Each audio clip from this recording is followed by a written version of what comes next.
Hi guys, how are you all? This is me, Wahab, and you are watching Health Talks with Wahab. So welcome back to another video. Last video जो थी वो second year के chapter 17 के topic special theory of relativity के ऊपर थी जिसमें मैंने सबसे पहले फ्रेम ऑफ रेफरेंसेस को समझाया, उसके बाद फिर मैंने principle of relativity and then postulates of special theory of relativity के बारे में बात करी। तो अभी हम बात को ज़्यादा डिटेल में नहीं लेके जाएंगे, हम आगे बात करेंगे कि देखें postulates of special theory of relativity का पहला पोस्टुलेट जस्ट एक कॉन्सेप्शनल थ्योरेटिकल बात है कि फिजिक्स के तमाम लॉज हर इनर्शियल फ्रेम ऑफ रेफरेंस में इक्विवेलेंट होंगे। There is no absolute preferred specific inertial frame of reference, ऐसा नहीं है। हर अलग अलग इनर्शियल फ्रेम ऑफ रेफरेंस में किए जाने वाले एक्सपेरिमेंटल की जो मेजरमेंट्स हैं वो डिफर कर सकती हैं with respect to the perspective of different observer, ठीक है, in relative motion।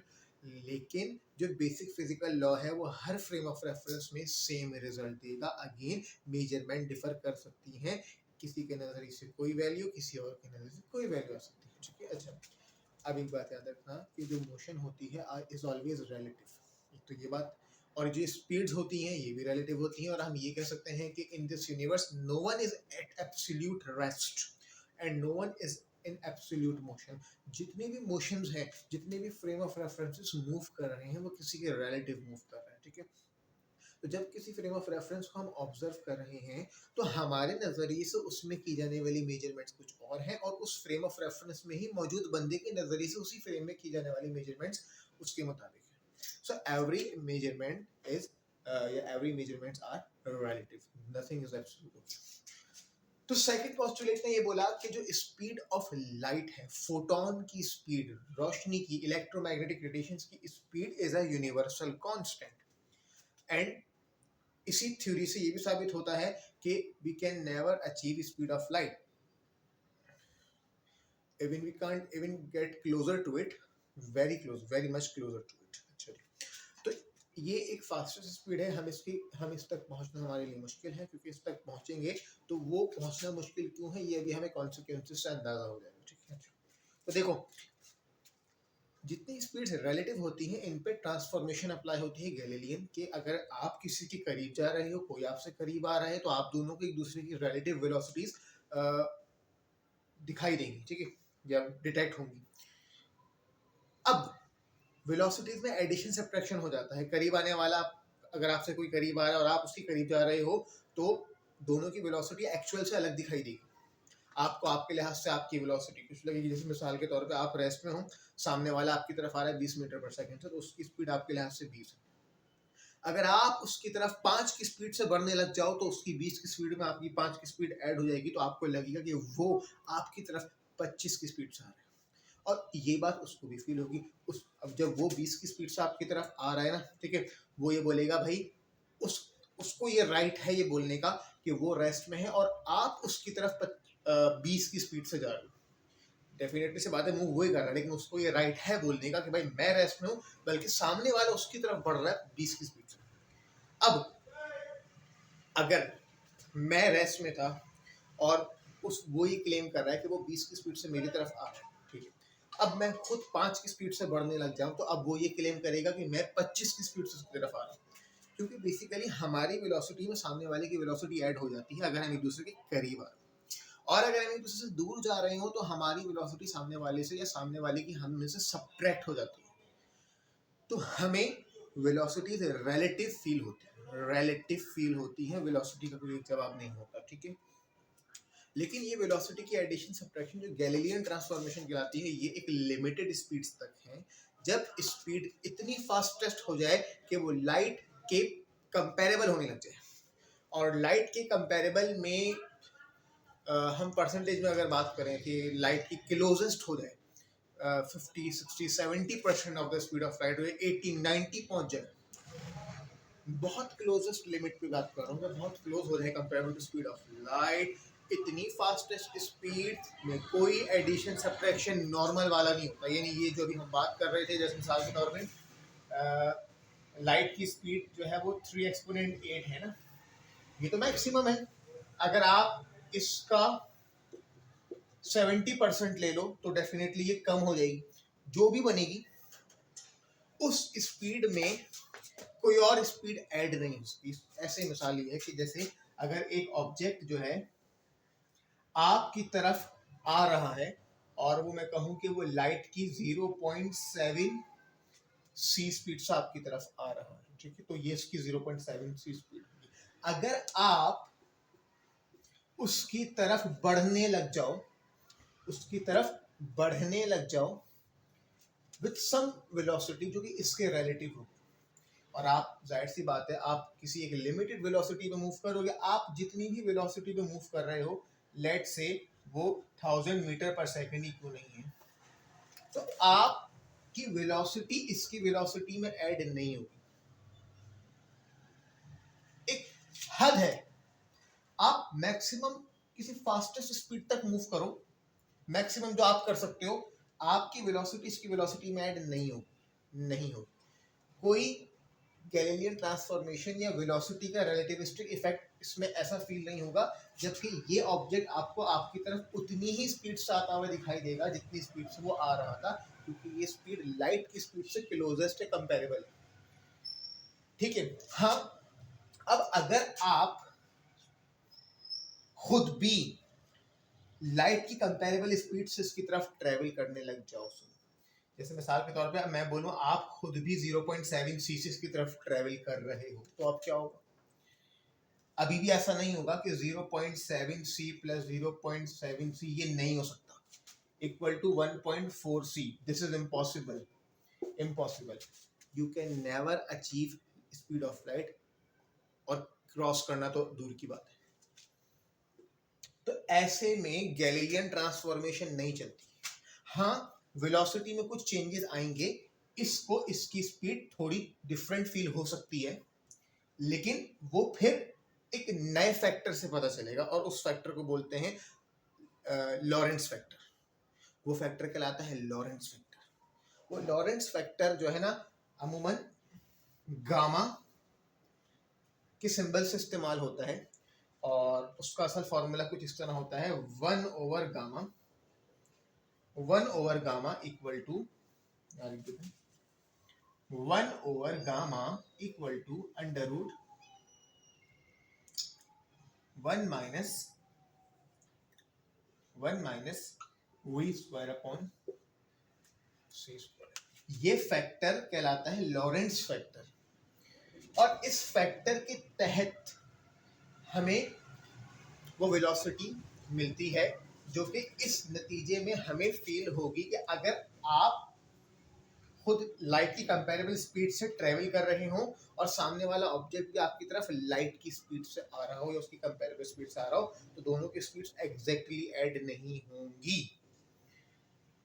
तकरीबन कुछ ऐसा ही होगा कि आपको ये इतनी ही स्पीड से आता हुआ फील होगा, बट कुछ स्लाइट वेरिएशन हो सकती है।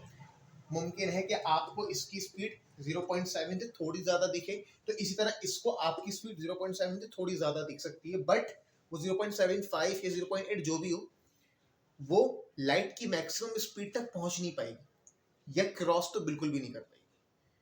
तो यहाँ पे होता क्या है कि वेलोसिटीज जो एग्जैक्टली ऐड होनी चाहिए, मतलब जो एग्जैक्टली ऐड होनी चाहिए, लाइक 0.7 प्लस 0.7 1.4 होना चाहिए, ये नहीं होगा।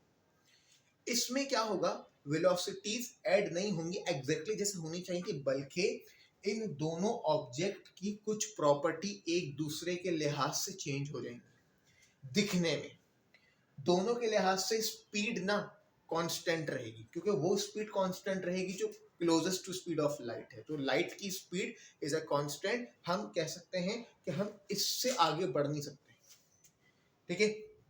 कांस्टेंट इस सेंस में भी कह रहे हैं कि आपको लाइट की स्पीड में कोई एडिशन सब्ट्रैक्शन नहीं फील होगा उस तरह से जैसे आपको नॉर्मल स्पीड्स पे फील होता है, कि आपसे दूर जाने वाले की स्पीड कम हो रही है, करीब आने वाले की स्पीड आपको ज्यादा दिखाई दे रही है। अगर आप खुद भी रिलेटिव मोशन के अंदर हो, जैसे आपसे कोई दूर जा रहा है और आप खुद उससे दूर जा रहे हो, तो आपको वो और स्लो जाता हुआ दिखाई देगा, या आप करीब आ रहे हो और वो भी करीब आ रहे हो तो आपको और फास्ट आता हुआ दिखाई देगा। ये आम स्पीड्स पे तो होता है, बट फास्टेस्ट स्पीड पे नहीं होता, comparable to speed of light पे नहीं होता। मैंने 0.7 बोला, ये भी इतनी कंपेरेबल नहीं है। अगर हम ये बेसिक इफेक्ट्स जब ज्यादातर सामने आते हैं जब लाइट की स्पीड जब किसी ऑब्जेक्ट की स्पीड 0.9, 0.95, 0.99 स्पीड ऑफ लाइट पे पहुंचने लगे। याद रखना जितने भी स्पेशल थ्योरी के रिलेटिविस्टिक इफेक्ट्स हैं वो बहुत क्लोजेस्ट लाइट की स्पीड पे पहुंचने के बाद दिखते हैं, आम रियल लाइफ में, रियल वर्ल्ड में नहीं दिखाई देते क्योंकि हम उतनी स्पीड पे नहीं पहुंच पाते। तो क्या होगा कि यहाँ पे हम वेलोसिटी के एडिशन सब्ट्रैक्शन को एक नए तरीके से देखेंगे कि भाई उस वक्त जब किसी की speed comparable to speed of light पहुंच जाएगी तो उसमें कुछ चेंजेस आएंगे उस ऑब्जेक्ट के अंदर, उस मूविंग ऑब्जेक्ट के अंदर, और वो चेंजेस उसको खुद फील नहीं होंगे। याद रखो जो चेंजेस उस ऑब्जेक्ट के अंदर आएंगे, जो फास्टेस्ट स्पीड से मूव कर रहा होगा, वो जो भी चेंजेस आएंगे उसके फ्रेम ऑफ रेफरेंस में उसको फील नहीं होंगे। उसको जो देख रहा होगा, जैसे मैं उसको देख रहा हूँ, वो फास्टेस्ट स्पीड से मूव कर रहा है, उसके फ्रेम ऑफ रेफरेंस में मुझे चेंजेस दिखाई देंगे लेकिन वो चेंजेस उसको नहीं फील होंगे। याद रखो, सही, ये मुझे फील होंगे रिलेटिव टू मी। अच्छा, बिल्कुल सिमिलरली जो चेंजेस मुझे उसके अंदर दिखाई दे रहे हैं वही चेंजेस उसको मेरे अंदर दिखाई दे रहे होंगे, क्योंकि मैं कह रहा हूँ वो मूव कर रहा है और वो कह रहा है कि मैं मूव कर रहा हूँ। So no one is at absolute rest, no one is at absolute motion. Okay, are you getting? So अब हम बात करते हैं कि स्पेशल थ्योरी ऑफ रिलेटिविटी के मेन कॉन्सिक्वेंसेस क्या हैं। उन कॉन्सिक्वेंसेस की मैं बात करता हूँ तो यहाँ मैं बताऊंगा कि 4 कॉन्सिक्वेंसेस हैं और उन चारों को हम यहाँ पे समझते हैं। और यहाँ मैं 4 अगर ऐसे पोर्शंस बना दूं और यहाँ से बताऊं कि देखें, एक तो होता है मास वेरिएशन।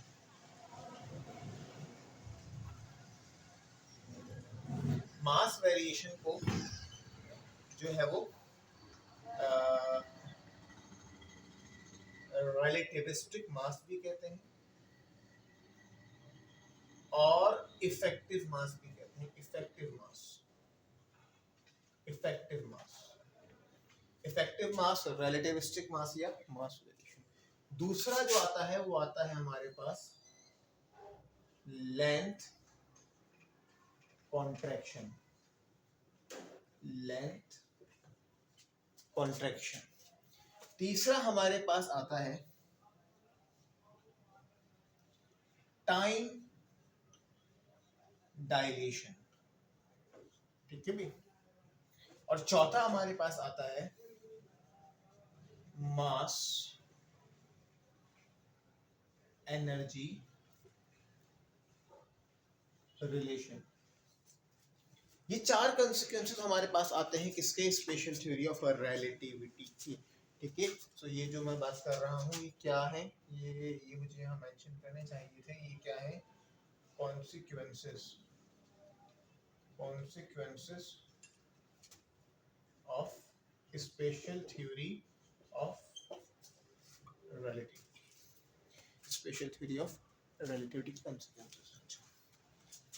अब मैं आपको ये बताना चाहूंगा कि बेसिकली 2 फ्रेम ऑफ रेफरेंसेस की बात करेंगे जो दोनों रिलेटिव मोशन में होंगे। रिलेटिव मोशन में होंगे। अब उसमें एक रेस्ट में हो सकता है, दूसरा उसके रिलेटिवली मूव कर रहा है। या ये भी मुमकिन है दोनों ही मूव कर रहे हैं लेकिन दोनों की अलग अलग रिलेटिव वेलोसिटीज हैं, अलग अलग। क्योंकि अगर दोनों सेम रिलेटिव वेलोसिटी से मूव करेंगे, सेम वेलोसिटी से, तो कोई इफेक्ट नहीं विजिबल होगा। याद रखना रिलेटिविस्टिक इफेक्ट्स जब मिलेंगे कि जब 2 फ्रेम ऑफ रेफरेंस की स्टेट में डिफरेंस होगा, या तो एक रेस्ट में होगा दूसरा मोशन में होगा। ठीक है, या दोनों मोशन में होंगे तो दोनों की मोशन की क्वांटिटी, दोनों की जो स्पीड्स में डिफरेंस होगा, जब भी रिलेटिविस्टिक इफेक्ट आएगा। अगर दोनों साथ ही मूव कर रहे हैं तो भी कोई रिलेटिविस्टिक इफेक्ट नहीं आएगा। तो हमारे पास 2 फ्रेम ऑफ रेफरेंस है। फ्रेम ऑफ रेफरेंस को मैं यहाँ पे ऐसे बता सकता हूँ कि देखो, एक ये फ्रेम ऑफ रेफरेंस है, ये मैं भी ये यहाँ मिला के मिटा दूँ तो मुझे प्रॉपर लिखना है। एक ये फ्रेम ऑफ रेफरेंस है लाइक एक्स वाई जेड, और एक और फ्रेम ऑफ रेफरेंस है इस तरह से एक्स वाई जेड। फर्क ये है कि ये रेस्ट में है, ठीक है, तो इसको मैंने कुछ नहीं किया और ये मोशन में है, इसको मैंने थोड़ा सा इस तरह से शो करा दिया कि ये मूव कर रहा है, ये रेस्ट में है, ये मोशन में है, दोनों इनर्शियल फ्रेम ऑफ रेफरेंस है, इन दोनों में ऑब्जर्वर मौजूद है, ये ऑब्जेक्ट मौजूद है, ठीक है, इसमें भी एक ऑब्जेक्ट, एक ऑब्जर्वर ऑब्जेक्ट मौजूद है, इसमें भी एक ऑब्जर्वर ऑब्जेक्ट मौजूद है, ठीक है। अब अगर ये मूव कर रहा है तो इसके रिलेटिव मूव कर रहा है, और अगर ये रेस्ट में है तो इसके रिलेटिवली ये रेस्ट में है, सही। अच्छा, अब सुनो, अगर ये मूव कर रहा है तो जब ये इसको देखेगा तो इसके मुताबिक ये भी मूव कर रहा है, लेकिन उतनी ही स्पीड से मूव कर रहा है जितनी स्पीड से ये मूव कर रहा है, क्योंकि हम अपनी स्पीड को अपने लिए नहीं फील करते, हम समझते हैं कि जो सराउंडिंग है वो उतनी स्पीड से मूव कर रहा है जितनी स्पीड से भी हम मूव कर रहे हैं। तो अगर ये रेस्ट में है और ये इसको, अगर ये रेस्ट में है और ये मूविंग फ्रेम है, तो रेस्ट वाले को मूविंग फ्रेम के अंदर रिलेटिविस्टिक चेंजेस दिखाई देंगे, जबकि इसको अपने फ्रेम के अंदर कोई रिलेटिविस्टिक चेंजेस दिखाई नहीं देंगे, क्योंकि अपने लिहाज से अपने फ्रेम में रेस्ट में। इस तरह इसको इसके फ्रेम में रिलेटिविस्टिक चेंजेस दिखाई देंगे अगर ये मूव करता हुआ जा रहा है और इसको देख रहा है, क्योंकि ये रेस्ट में है और ये मूव कर रहा है। मेरी बात फिर सुन लो, रिलेटिविस्टिक का मतलब ही यही है, कोई एक रेस्ट में हो तो दूसरा मूव कर रहा हो, और अगर एक मूव कर रहा हो तो दूसरा रेस्ट में, कोई इनमें से कोई एक रेस्ट में हो, एक मोशन में। तो अब ऐसे दो फ्रेम ऑफ रेफरेंसेस आपके पास मौजूद होंगे, और अब हम इन्हीं दो फ्रेम ऑफ रेफरेंसेस के लिए बात करेंगे। एक वो ऑब्जर्वर होगा जो रेस्ट में होगा, और एक वो ऑब्जर्वर या ऑब्जेक्ट होगा जो मोशन में होगा। तो दोनों के अपने अपने फ्रेम ऑफ रेफरेंसेस होंगे, ठीक है। आप अपने कमरे में बैठे हुए हैं, अपनी टेबल पे बैठे हुए हैं, खिड़की से बाहर झांक रहे हैं, आप अपने आप को रेस्ट में मान के चलिए। बाहर कोई भी फ्रेम ऑफ रेफरेंस, पूरी दुनिया घूम रही है, ऐसे सराउंडिंग मूव कर रही है, नहीं, वो तो सूरत में होगा कि अगर आप खुद मूव कर रहे हैं तो आपको साथ सराउंडिंग घूमता हुआ दिखाई देगा। आप यूं मान लेना, आप रेस्ट में बैठे हो, आप जिसको ऑब्जर्व कर रहे हो वो किसी जहाज में से, जब वो किसी जहाज में जा रहा है, वो किसी ट्रेन में जा रहा है, किसी स्पेसशिप में जा रहा है, कहीं ट्रेवल कर रहा है, ठीक है। तो देखो, अब पहले कॉन्सिक्वेंस के मुताबिक दो ऑब्जर्वर ना किसी सेम ऑब्जेक्ट की मास मेजरमेंट में डिफर करेंगे, इत्तेफाक नहीं करेंगे, इत्तेफाक नहीं करेंगे, ठीक है। अच्छा, इस फ्रेम में जो कि मूविंग फ्रेम है, इसमें एक ऑब्जेक्ट है, इसका मास डेफिनेटली कुछ ना कुछ होगा, ठीक है। अभी मैं बात करता हूँ यहाँ पे, ये एक फ्रेम ऑफ रेफरेंस है, ठीक है, जो रेस्ट में, जो रियल में रेस्ट में, जिसको हम कंसीडर करें कि भाई ये स्टेशनरी, ये रेस्ट में, ठीक है, रेस्ट, इसका एक्स डैश, इसका वाई डैश, इसका जेड डैश, इसका एक्स, इसका वाई, इसका। अब देखो, अगर इसके मुताबिक आप इस ऑब्जेक्ट को देख रहे हो तो आपको इसका जो मास मेजर होगा वो m होगा, और ये मूविंग फ्रेम खुद अपने फ्रेम में इस ऑब्जेक्ट को मेजर करेगा तो उसका मास होगा m नॉट। देखो, दो मासेस आएंगे इस बार, m नॉट और m, क्योंकि दो अलग अलग फ्रेम ऑफ रेफरेंस हैं, तो दो अलग अलग नजरिए हो, रिलेटिविस्टिक नजरिए, दो अलग अलग ऑब्जर्वर हैं, दो अलग अलग नजरिए हैं। एक ऑब्जर्वर को इस ऑब्जेक्ट का मास m नॉट मेजर होगा, और दूसरे ऑब्जर्वर को इसी का मास m मेजर होगा। अब यकीनन m और m नॉट का मतलब है कि हो सकता है ये दोनों एक ही जैसे हो जाए, और हो सकता है ये दोनों बिल्कुल ही मुख्तलिफ हो जाए। तो m और m नॉट एक जैसे हो सकते हैं, इक्वल टू m नॉट। ये सिर्फ उस सूरत में कि अगर ये दोनों रेस्ट में, या दोनों एक ही साथ एक ही जैसी स्पीड से एक ही डायरेक्शन में मूव कर रहे हैं, सेम डायमेंशन में मूव कर रहे हैं, तो m equal to m naught होगा। अब अगेन m जो है ना, ये रिलेटिविस्टिक मास है। m क्या है? ये है रिलेटिविस्टिक मास, REL लिख रहा हूं, रिलेटिविस्टिक मास। और m नॉट क्या है? m नॉट है रेस्ट मास, एक होगा रिलेटिविस्टिक मास, एक होगा रेस्ट मास। अब सुनो, रेस्ट मास किसके मुताबिक? रेस्ट मास उस फ्रेम ऑफ रेफरेंस में मौजूद बंदे के मुताबिक होगा जो खुद उस मूविंग फ्रेम में मौजूद है।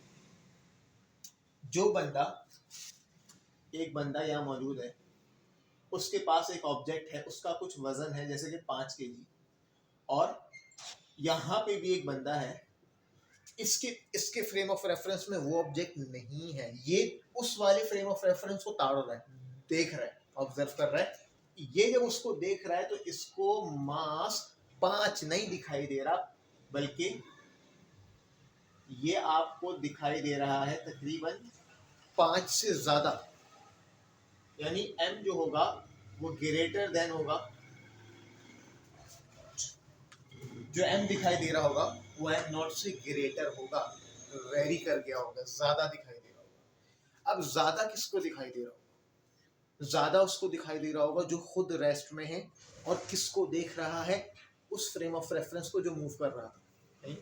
यानी आप बैठे हुए हो, आपने एक गुजरती हुई गाड़ी को देखा, बस को देखा, जहाज को देखा, उसके अंदर बैठे हुए उस बंदे को देखा, और उस बंदे के पास कोई ऑब्जेक्ट था जिसका कुछ वजन था, और वो आपको आप उसको देख रहे हो कि वो उसका वजन कर रहा है किसी डिजिटल वेट के ऊपर, और है ना, ऐसा कुछ भी कर रहा है, डिजिटल वेट पे कर रहा है लॉक पे, बट वो उसको मेजर कर रहा है, या आप देख रहे हो तो आप भी उसको डेफिनेटली उसके मास को मेजर कर रहे हो। ये थॉट एक्सपेरिमेंट है, फिजिकली भी हम नहीं कर रहे, थॉट एक्सपेरिमेंट है, ठीक है।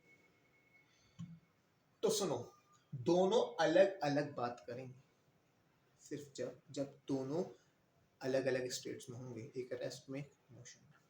तो जो रेस्ट में होगा उसको रिलेटिविस्टिक मास दिखाई देगा, और जो खुद मोशन में होगा उसको रेस्ट मास ही दिखाई देगा। आप समझो बात को, ये समझो, एक तरह से इन्वर्स बात चल रही है।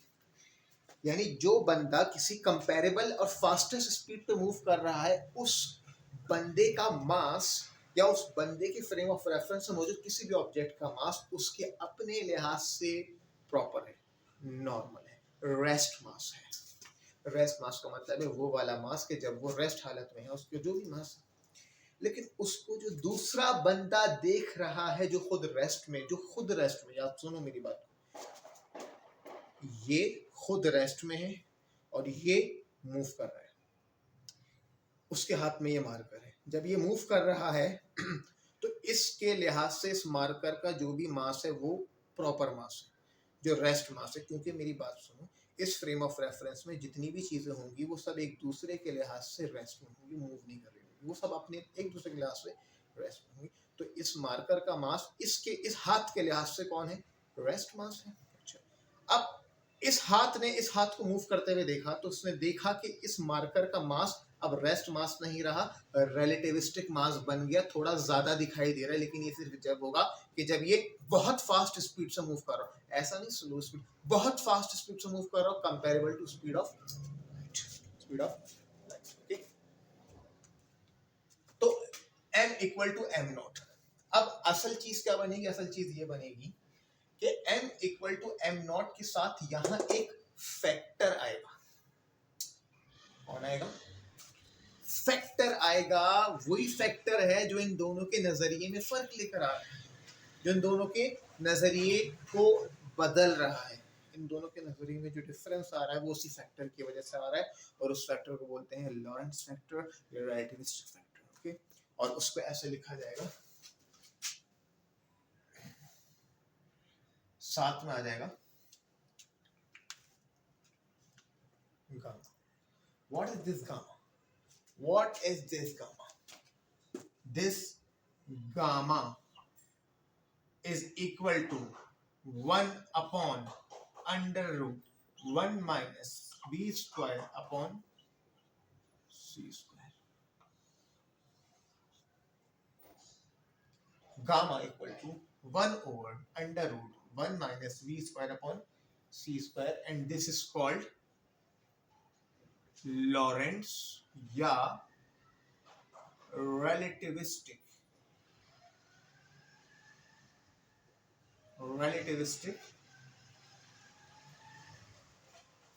ये फैक्टर इन चारों में इस्तेमाल होगा, ये फैक्टर इन चारों में इस्तेमाल होगा, सही है, ठीक है। अब सुनो, दोनों मासेस का नजरिया एक दूसरे से डिफर कर रहा है, तो फैक्टर कौन है? गामा। अब जो मास m है ना, वो रिलेटिविस्टिक मास से ज्यादा दिखाई दे रहा है। कितना ज्यादा दिखाई दे रहा है वो डिपेंड करेगा इस गामा के ऊपर, वो डिपेंड करेगा इस गामा के ऊपर, वो डिपेंड करेगा किसके ऊपर? इस गामा के ऊपर। और ये गामा क्या है? ये गामा ये रहा लॉरेंस फैक्टर। ये लॉरेंस फैक्टर आपको क्या कैलकुलेट करके देगा? ये आपको कैलकुलेट करके देगा कि जो मूविंग फ्रेम है वो लाइट की कितनी कंपेरेबल स्पीड पे मूव कर रहा है, और जितनी ज्यादा कंपेरेबल स्पीड पे मूव करेगा उसके मास में उतना फर्क आएगा, उसके मास में उतना फर्क। तो लिहाजा m equal to gamma m naught. तो इसका फॉर्मूला क्या बनेगा? इसका फॉर्मूला बनेगा m equal to m naught divided by root 1 minus v square upon c square. This is what formula for mass variation. This is what a formula for mass variation.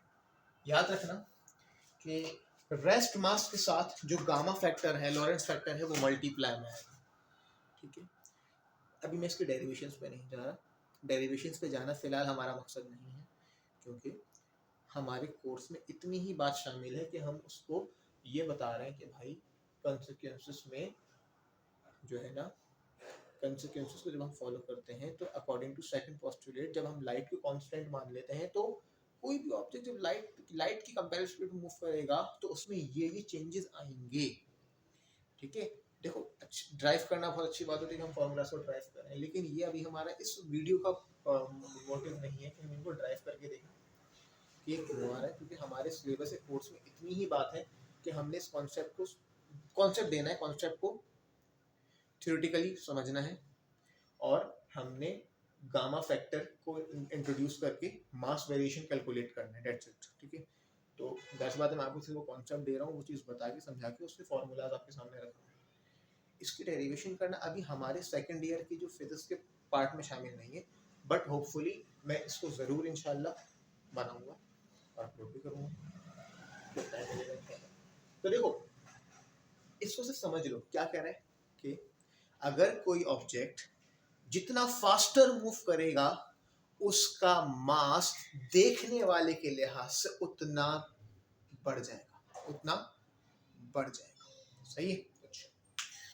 तो इसका मतलब ये है कि अगर ऑब्जेक्ट स्लो या normal speeds पे move कर रहा है, किसमें? नॉर्मल स्पीड्स पे, तो याद रखना नॉर्मल स्पीड्स पे ये जो गामा फैक्टर है ना, इसकी वैल्यू तकरीबन 1 होती है, तकरीबन 1 होती है, क्योंकि अगर आप v, अच्छा अब ये v क्या है?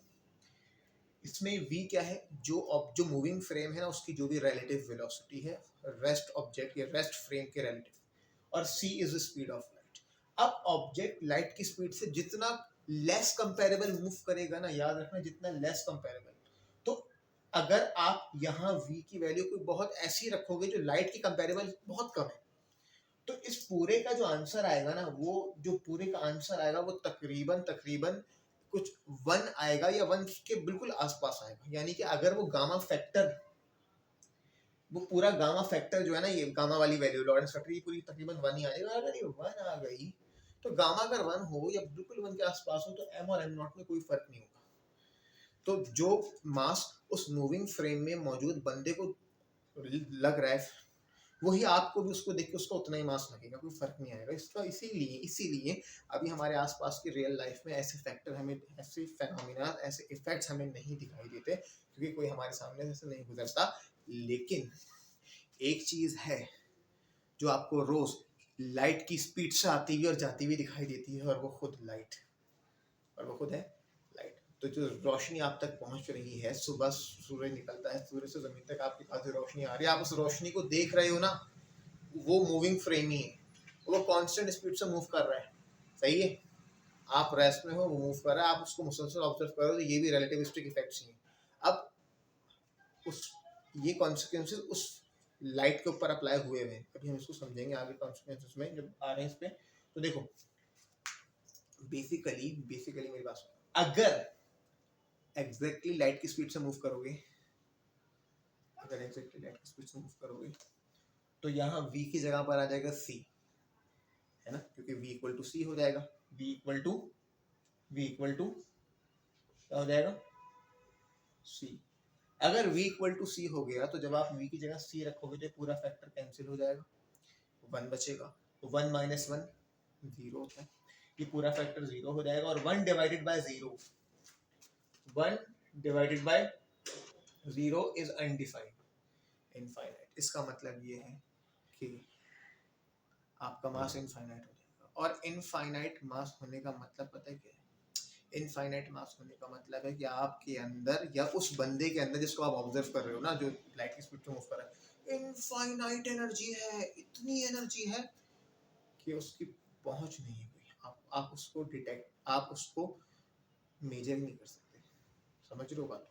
इतनी एनर्जी उसके अंदर। तो इससे एक बात ये समझ आती है कि हम या कोई भी ऑब्जेक्ट इनफाइनाइट एनर्जी को गेट ही नहीं कर सकता।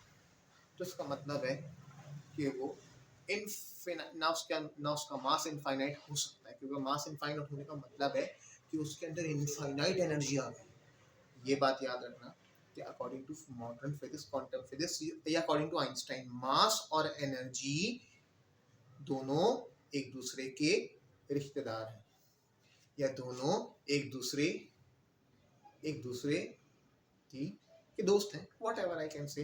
ये दोनों एक दूसरे पे डिपेंड करते हैं। याद रखो, मास और एनर्जी एक ही चीज है, शक्लें अलग अलग हैं। मैं क्या कहूँगा कि इनका खानदान एक है, लाइक इनका डीएनए एक है, लाइक, ठीक है, इनका डीएनए एक है, शक्ल में अलग अलग है लेकिन है एक ही चीज। इसका मतलब ये है कि मास जब चाहे एनर्जी बन सकता है, एनर्जी चाहे मास बन सकती है, दोनों एक दूसरे में इंटर कन्वर्टेबल है, ठीक है। एक ही चीज की दो अलग अलग शक्लें हैं, यूं कह लो, ठीक है। सो लिहाजा जब मास वेरी कर रहा है, इसका मतलब है उस ऑब्जेक्ट के अंदर एनर्जी बढ़ रही है, ठीक है। हमें तो डिटेक्ट हो रहा है कि उसका मास हमें ज्यादा दिखाई दे रहा है, बेसिकली उसका जो मास इंक्रीज वेरी कर रहा है वो उसकी एनर्जी बढ़ रही है, वो एनर्जी ही हमें मास की सूरत में दिखाई दे रही है, ठीक है। वरना बेसिकली 3 kg वाला ऑब्जेक्ट अगर आपको 5 kg का दिखाई दे रहा है तो वो 2 kg कहाँ से आया? कहीं से नहीं आया भाई, वो एनर्जी है वो, ठीक है, सही है, ओके। नाउ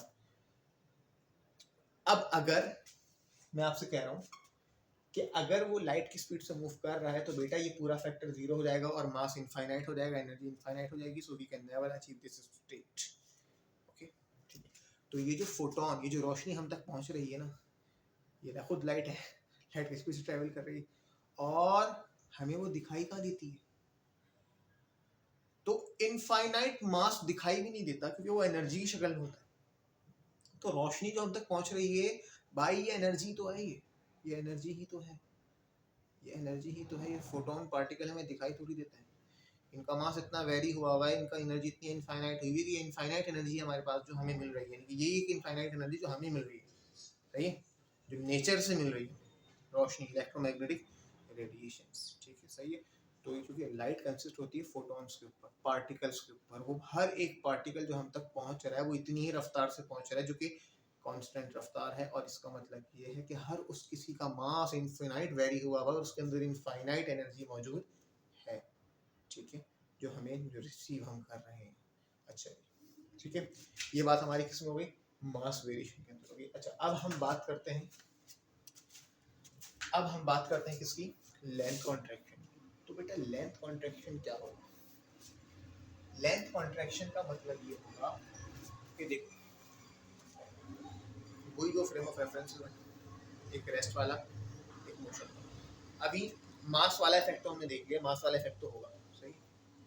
मास वाले इफेक्ट के साथ साथ होगा ये कि देखो, जिस बंदे को आप ऑब्जर्व कर रहे हो ना, जिस बंदे को आप ऑब्जर्व कर रहे हो जो लाइट की स्पीड से मूव कर रहा है, वो आपको इंक्लूडिंग डेड फ्रेम, उस फ्रेम में रखी हुई हर चीज, वो खुद आपको सुकड़ा हुआ दिखाई देगा, ऐसे सुकड़ जाएगा, श्रिंक हो जाएगा, कॉन्ट्रैक्ट हो जाएगा।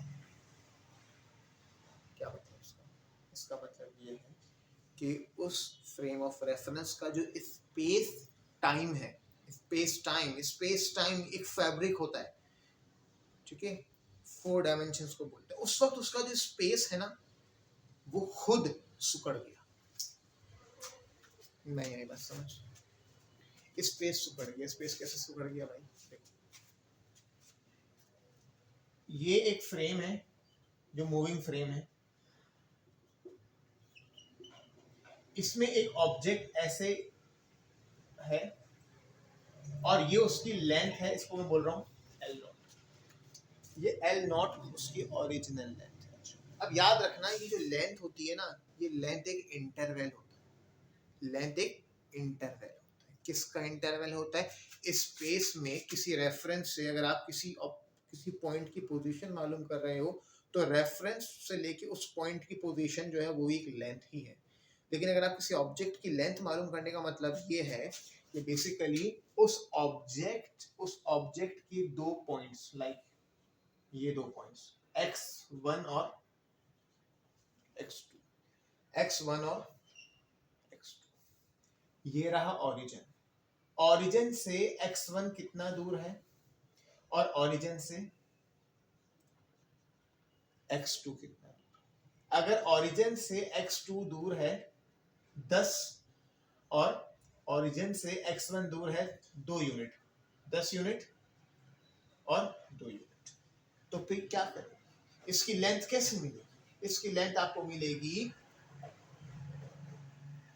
x2 माइनस x1, यानी ओरिजिन से लेके ये वाले जो वैल्यू आई है पोजीशन कितनी 10 और ओरिजिन से ये वाली पोजीशन यानी 2, तो 10 माइनस 2 यानी 8 यूनिट, यानी इसकी लेंथ कितनी हुई 8 यूनिट। तो बेसिकली किसी भी ऑब्जेक्ट की जो लेंथ होती है ना, मेरी लेंथ क्या है? मेरी विड्थ, यहाँ से लेके यहाँ तक की मेरी विड्थ।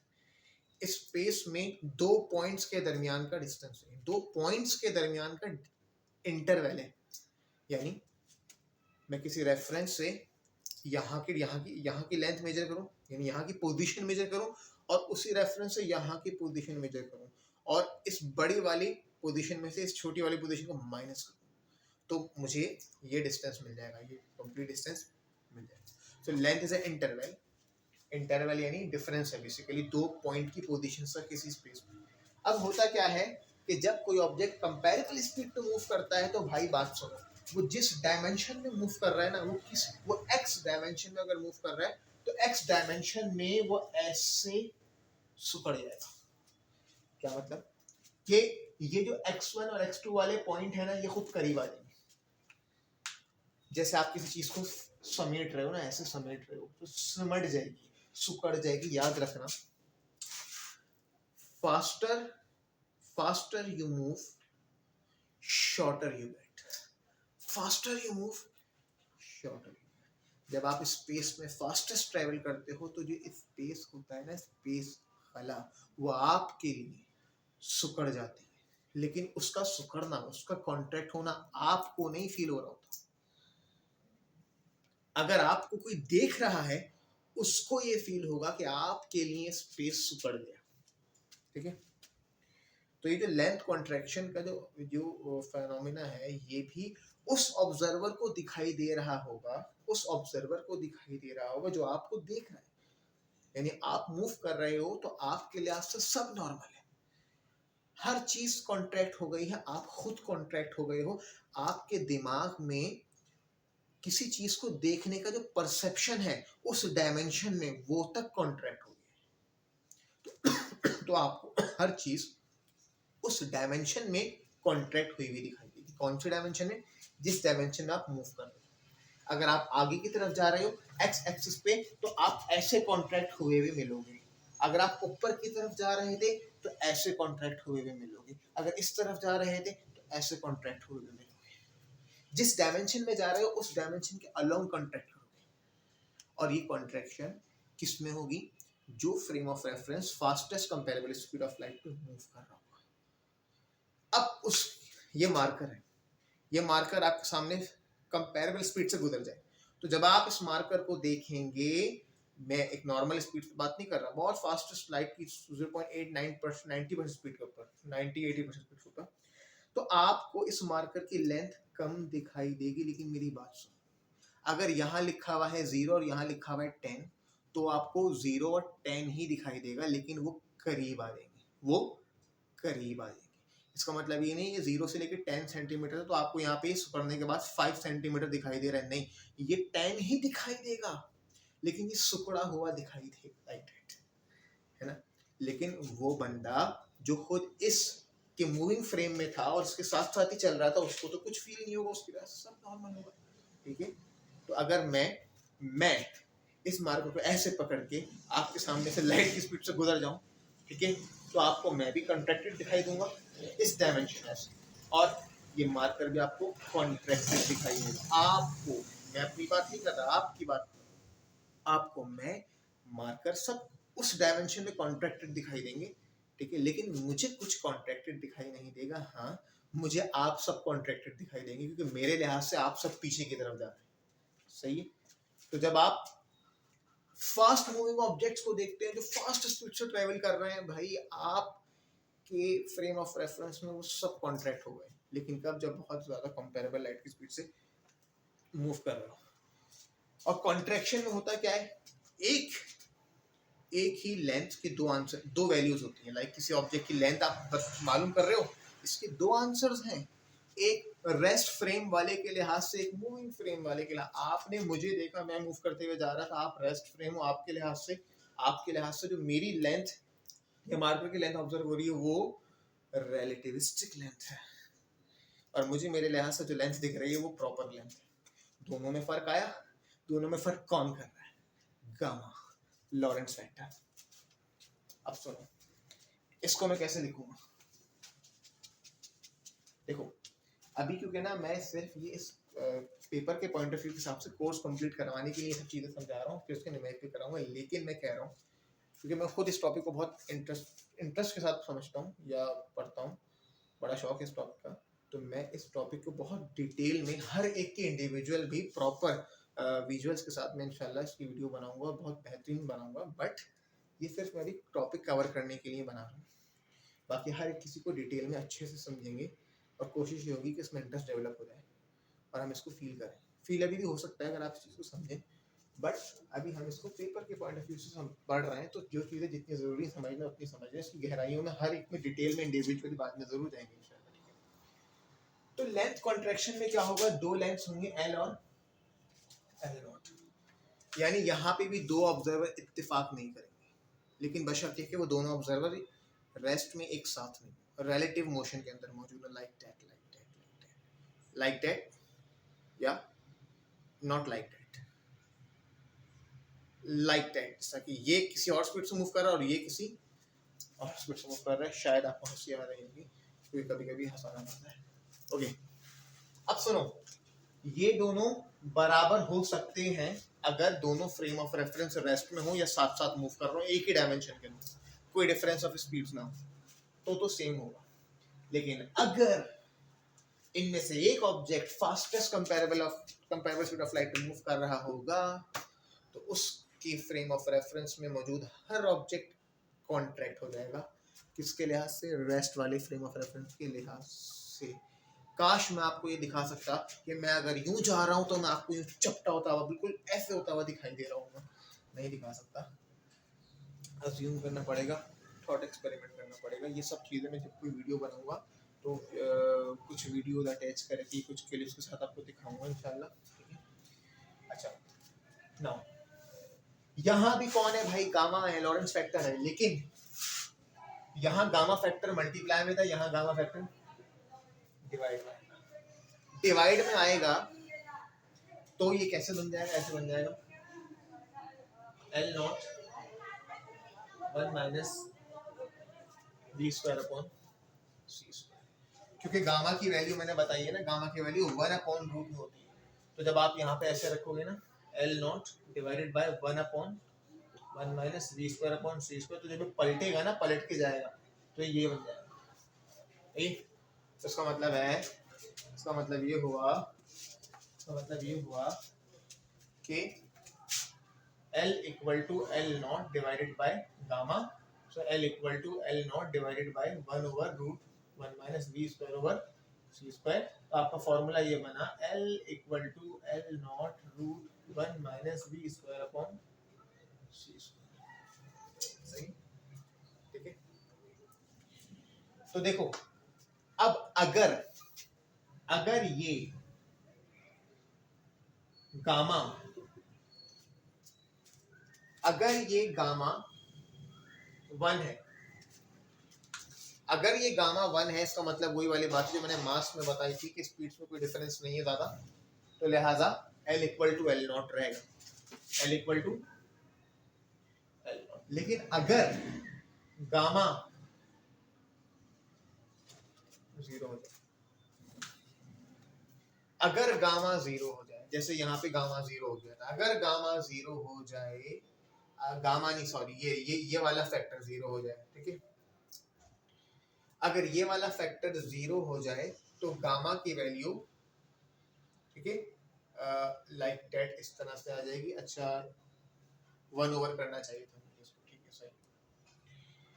अब देखें, अगर मैं इसको इस तरह से लिखूं कि gamma equal to 1 over this, या दिखाई दे रहा हूं, मैं इसको ऐसे भी लिख सकता हूं, यहाँ देख लेते हैं कि 1 ओवर गामा, मैं इसको इधर ले आऊं और इसको इधर ले आऊं, so 1 over gamma equal to this 1 minus v square upon c square. तो मैं इसको ऐसे भी लिख सकता हूं, या फिर मैं इसको ऐसे भी लिख सकता हूं कि गामा क्या है, 1 ओवर दिस फैक्टर। तो देखो, अगर कोई ऑब्जेक्ट की स्पीड लाइट की स्पीड के बराबर होगी ना, तो ये दोनों कैंसिल हो जाएंगी, और अगर ये दोनों कैंसिल हो जाते हैं तो यहाँ पर क्या बचेगा, 0 बचेगा, और 0 का रूट 0 होता है, यानी 1 ओवर गामा 0। देखो, अगर 1 ओवर गामा 0 हो रहा है ना, 1 ओवर गामा 0 हो रहा है, तो इसका मतलब ये हो रहा है कि गामा क्या चीज होगी, अगर 1 ओवर गामा 0 है, ठीक है, तो 1 ओवर गामा का मतलब 0 होने का मतलब है कि गामा जो हो जाएगा 1 ओवर 0, और 1 ओवर 0 का मतलब है वो हो जाएगा इनफाइनाइट, है ना, इनफाइनाइट हो जाएगा।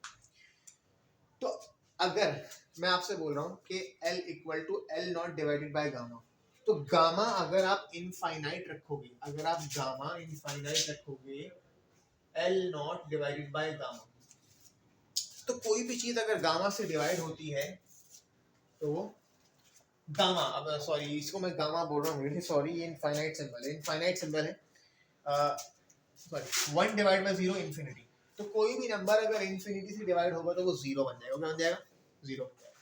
तो देखो, अगर आप गामा की वैल्यू को इन्फिनिटी रखते हो तो जो रिलेटिविस्टिक लेंथ होगी वो 0 हो जाएगी, वो क्या हो जाएगी, 0। नहीं आई बात समझ, दोबारा समझ। मैंने एक फॉर्मूला ऐसे लिख के दिया, दूसरा फॉर्मूला ऐसे लिख के दिया। ये कैसे लिखा कि मैंने बोला गामा की जगह रख दो 1 over root 1 minus v square upon c square. अगर मैं यहाँ प्रॉपर बता देता हूँ, देखो, gamma equal to 1 over root, अगर आप v की जगह c रखते हो, यानी ऑब्जेक्ट की स्पीड लाइट की स्पीड के बराबर है, तो ये हो जाएगा 1 ओवर 0, यानी ऐसे हो जाएगा, यानी गामा का आंसर आएगा इन्फिनिटी। यानी या तो गामा इन्फिनिटी आ जाए, या फिर आपने ये वाला जो फैक्टर इस्तेमाल किया ना, खाली ये वाला फैक्टर, रूट वाला फैक्टर, खाली में कौन, रूट वाला फैक्टर, ये अगर 0 आ जाए, अगर रूट वाला फैक्टर 0 आएगा तो डेफिनेटली सी बात है गामा जो है वो क्या हो जाएगा, इनफाइनाइट हो जाएगा। मेरी बात सुन, अगर ये रूट वाला फैक्टर 0 आता है तो गामा क्या हो जाएगा, इनफाइनाइट हो जाएगा। तो सुन, या तो गामा को इनफाइनाइट रख दे, या गामा इनफाइनाइट होने का मतलब ही यही है कि ये जो रूट वाला फैक्टर ना, पूरा रूट वाला फैक्टर, ये कितना हो जाएगा, 0 हो जाएगा। सुनो, अगर गामा, यहाँ मैंने 0 नहीं लिखना चाहिए, अगर गामा इनफाइनाइट है, या फिर मैं कह दूं और करके कि ये वाला जो फैक्टर है 1 minus B square upon c square, ये बराबर किसके, 0 के। तो अगर ये 0 है तो बेटा ये क्या बनेगा, L equal to L naught multiply by 0। तो जो भी रिलेटिविस्टिक लेंथ होगी वो 0 होगी। 0 होने का मतलब ये है कि ये मार्कर आपके सामने से गुजरा और इसकी लेंथ इतनी सुकड़ गई कि इसका जो 0 से लेकर 10 था, 10 0 के इतने करीब आ गया कि वो दिख ही नहीं रहा, खत्म हो गई लेंथ। क्या मतलब, ऑब्जेक्ट कहां चला गया, इसका मतलब ये हुआ ऐसा मुमकिन नहीं हुआ। क्यों, ऐसा होने के लिए ऐसा होने के लिए ऑब्जेक्ट की लेंथ को खत्म होना पड़ेगा और ऑब्जेक्ट को इनफाइनाइट एनर्जी चाहिए भाई, इनफाइनाइट एनर्जी चाहिए, क्योंकि इतनी स्पीड से मूव करने के लिए इनफाइनाइट एनर्जी चाहिए। तो इन्फिनिटी पे पहुंचना मुमकिन है, मुमकिन नहीं है, आई एम सॉरी, नामुमकिन है। तो लेंथ का बिल्कुल ही गायब हो जाना का मतलब है एनर्जी का इनफाइनाइट होना। तो भाई किसी आम ऑब्जेक्ट के लिए, हम जैसे तुम जैसे के लिए नामुमकिन है। हाँ, क्वांटम वर्ल्ड में ये चीजें हो जाती हैं, जैसे कि फोटोन हम तक पहुंच रहे हैं, तो बेटा फोटॉन्स की भी जो वेवलेंथ है ना, वो ऐसे ही बिल्कुल हमारे नजरिए में वो बहुत कॉन्ट्रैक्टेड हुई हुई है, बहुत कॉन्ट्रैक्टेड हुई हुई है, यानी कि बेसिकली हमें वो एक चीज दिखाई ही नहीं दे रही ना, एक चीज हम तक पहुंच रही है, फोटोन, ठीक है। तो बज़ाहिर वो पार्टिकल है ना, वो पार्टिकल किसी किसी पे पड़ते हैं और फिर रिफ्लेक्ट करते हैं तो एक सेंसेशन क्रिएट करते हैं, वो चीज़ हमें उस तरह से दिखाई देती है, ज़रूर ऐसा होता है। लेकिन मैं सिर्फ ये बताना चाहूँगा कि वो जो फोटोन, वो जो रोशनी जिस स्पीड से हमारे पास आ रही है, क्योंकि वो एक कांस्टेंट और fastest ultimate speed of the universe है, तो लिहाजा उनकी जो भी लेंथ होगी ना, जो भी उनकी लेंथ होगी पार्टिकल्स की, यानी कि अगर वो पार्टिकल ऐसे है तो अपने डायमीटर में सुखड़ जाएगा, डायमीटर में सुखड़ जाएगा। उसकी वेवलेंथ की बात मैं नहीं करूंगा, उसकी वेवलेंथ नहीं सुखड़ेगी, लेकिन वो इटसेल्फ जो पार्टिकल होगा ना, पार्टिकल वो सुखड़ जाएगा, बहुत छोटा हो जाएगा। वो क्या हो जाएगा? बहुत छोटा, इतना छोटा कि दिखाई नहीं देगा उसकी। लाइक लाइक डेट कि अगर एक पार्टिकल ऐसे है ना, तो ये उसका डायमीटर है, तो वही पार्टिकल ऐसे हो जाएगा, इस तरह से, इस तरह हो जाएगा, सुखड़ जाएगा। अब लेंथ जीरो होने का मतलब है तो गायब ही हो गया।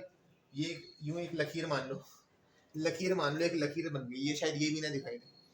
तो आम ऑब्जेक्ट के लिए ये अचीव करना नामुमकिन है, तो लिहाजा कोई ऑब्जेक्ट जो बिल्कुल लाइट की स्पीड से मूव करेगा तो उसकी जो लेंथ है वो कॉन्ट्रैक्ट हो जाएगी। अब एक और इसमें और बहुत अच्छी अच्छी बातें होती हैं। मज़ेदार ये होता है कि जिसका मतलब ये है कि जब अगर आप किसी एक पॉइंट से दूसरे पॉइंट ट्रेवल कर रहे हो ना लाइट की स्पीड से या कंपेरेबल स्पीड से, तो आपका वो जो दो पॉइंट के दरमियान का स्पेस है ना, वो कॉन्ट्रैक्ट हो गया। वो आपको पता भी नहीं चला, आपको पता भी नहीं चला, लेकिन वो कॉन्ट्रैक्ट हो गया। सही, ऑब्जर्व करने वाले को दिखा कि हाँ उसके लिए कॉन्ट्रैक्ट कर गया। एक पार्टिकल है, उसका नाम है म्यून, जो एक सब एटॉमिक रेडियो एक्टिव पार्टिकल है। ये आसमान से, एनवायरनमेंट से कॉस्मिक रेजिस जब एटमॉस्फेयर पे पड़ती हैं तो वो म्यून्स पार्टिकल प्रोड्यूस होते हैं। उनका लाइफ टाइम इतना छोटा होता है 2.2 माइक्रोसेकंड के, वो ज़मीन तक पहुंचने से पहले ख़त्म हो जाते हैं। लेकिन एक्सपेरिमेंट से साबित हुआ कि सी लेवल पे वो म्यून्स पार्टिकल पाए भी जाते हैं, कुछ पार्टिकल पाए जाते हैं। मतलब क्या, कैसे पॉसिबल है? इसका मतलब ये है कि वो जो बेसिकली जो म्यून पार्टिकल है, उसकी जो स्पीड है ना, वो 96 या 98% स्पीड ऑफ लाइट होती है। तो उसके लिए उसको नहीं पता होता, लेकिन उसके लिए वो स्पेस से लेके ज़मीन तक का स्पेस कॉन्ट्रैक्ट हो जाता है। उसकी स्पीड उतनी रहती है, उसका लाइफ टाइम भी हालांकि बहुत छोटा होता है, ठीक है, लेकिन उसके लिए वो जो पॉइंट्स का फासला है वो कॉन्ट्रैक्ट हो जाता है, और उसको जिसके लिए पहुंचना नामुमकिन था वो वहां पहुंच जाता है। म्यून पार्टिकल ज़मीन पे गिर जाता है। तो लिहाजा अगर आप स्पेस में एक पॉइंट से दूसरे पॉइंट पे, एक अपनी ज़मीन से किसी दूसरे प्लेनेट पे जा रहे हो और लाइट की स्पीड से जा रहे हो, आपको कॉन्ट्रैक्शन फील नहीं होगी, आप वैसे ट्रेवल करोगे। हाँ, अलबत्ता यूँ कह लो कि आप जितना स्पीड से उसकी तरफ जा रहे हो, वो चीज़ स्पीड से आपकी तरफ आ रही है, तो आपके लिहाज से जो फासला है वो कम होता जा रहा है, और जो चीज़ जिसको छोड़ के जा रहे हो वो आपसे दूर जाती जा रही है। बट अगर आप इतनी फास्ट स्पीड पे जाओगे तो आपके लिए तो सब कुछ नॉर्मल है, आपके लिए बाकी सारा जहां कॉन्ट्रैक्ट हो गया, लेकिन देखने वाले के लिए आपका स्पेसशिप, आप जो है ना वो, और आपके और उसके दरमियान का जो भी फासला होगा, पॉइंट्स के दरमियान का फासला, वो कॉन्ट्रैक्ट हो जाएगा। इसका मतलब है कि जब हम किसी फास्टेस्ट ऑब्जेक्ट्स को ट्रेवल करते हुए देख रहे होते हैं तो हमें उनके दरमियान जो भी लेंथ जो भी डिटेक्ट होती है वो कॉन्ट्रैक्टेड लेंथ होती है, एक्चुअल लेंथ कुछ और होगी। तो याद रखना, कॉन्ट्रैक्टेड लेंथ हमेशा आपको कम से कम दिखाई देगी और एक्चुअल लेंथ ज़्यादा से ज़्यादा होगी। इसी तरह वेरिड मास हमेशा ज़्यादा से ज़्यादा दिखाई देगा और एक्चुअल मास कम से कम होगा, ठीक है। तो लेंथ कॉन्ट्रैक्शन में इतना ही समझना भी काफ़ी है, बाकी की डिटेल हम किसी और टॉपिक और वीडियो में अच्छे से देखेंगे कि लेंथ कॉन्ट्रैक्शन पर किस तरह हम रियल लाइफ में फील कर सकते हैं। And this is what length contraction, ये इसका फॉर्मूला है, ये रिलेटिविस्टिक लेंथ है, ये प्रॉपर लेंथ है और ये लॉरेंट्ज फैक्टर, ये रिलेटिविस्टिक फैक्टर है। ठीक है, सही है। इसके बाद हम बात करते हैं, क्योंकि सारी चीजें मैंने यहाँ लिखी तो मुझे ये चाहिए कि मैं सफाई थोड़ी सी करूँ, तो मैं इस चीज को यहाँ हटा लेता हूँ और यहाँ जो बाकी 3 चीजें रह गई उनके बारे में, 2 चीजें रह गई उनके बारे में बात करते हैं। तो भाई यहाँ पर कौन है, टाइम डायलेशन।